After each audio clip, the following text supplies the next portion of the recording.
bersandar pada maqalatul ulama dalam sebuah nazam, fa idza ikhtilafi inda sahabi yaskutu, apabila ada perbedaan di kalangan sahabat, maka diam adalah sebuah sikap yang dikenal dan diajarkan oleh para ulama.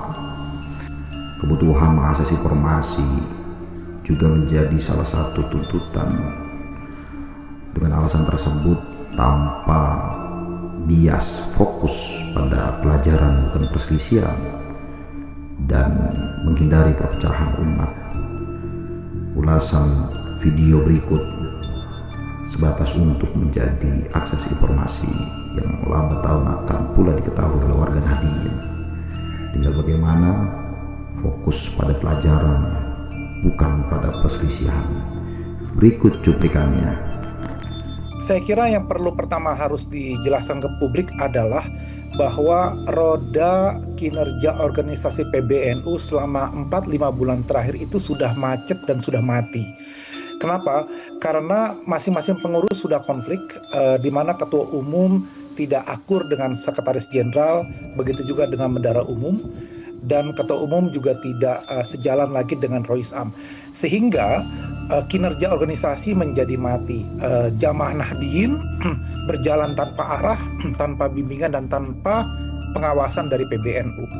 Karena itu kalau konflik ini diteruskan, maka yang menjadi pertanyaan adalah bagaimana aspek pelayanan terhadap jamaah maupun khidmat kepada bangsa dan negara oleh pengurus PBNU yang memang sekarang saling mengunci mati di antara keempat pengurus inti, yaitu Rois Am, Khatib Am, Ketua Umum, dan Sekjen.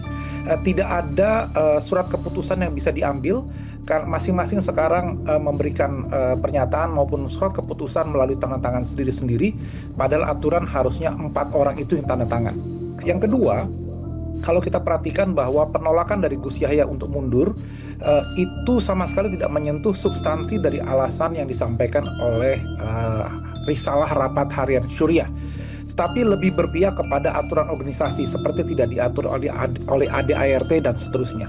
Persoalannya, ADART itu hanya bisa berlangsung dalam kondisi normal, tetapi dalam kondisi sekarang saling mengunci mati, di mana keempat tokoh utama tidak bisa lagi duduk satu meja dan tidak bisa memberikan tanda tangan di surat keputusan, maka ADART juga sudah mati, tidak bisa kemudian menjadi rujukan.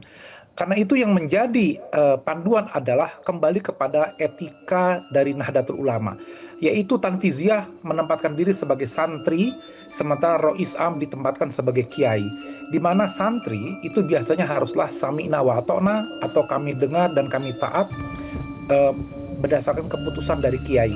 Ini yang seharusnya dipegang oleh Gus Yahya, bahwa sebagai seorang santri dia harus manut dan patuh kepada keputusan kiainya, bukan kemudian melawan, menentang dan tetap bertahan dengan alasan ADART. Padahal kinerja organisasi maupun ADART sudah tidak bisa lagi berjalan dengan normal saat ini.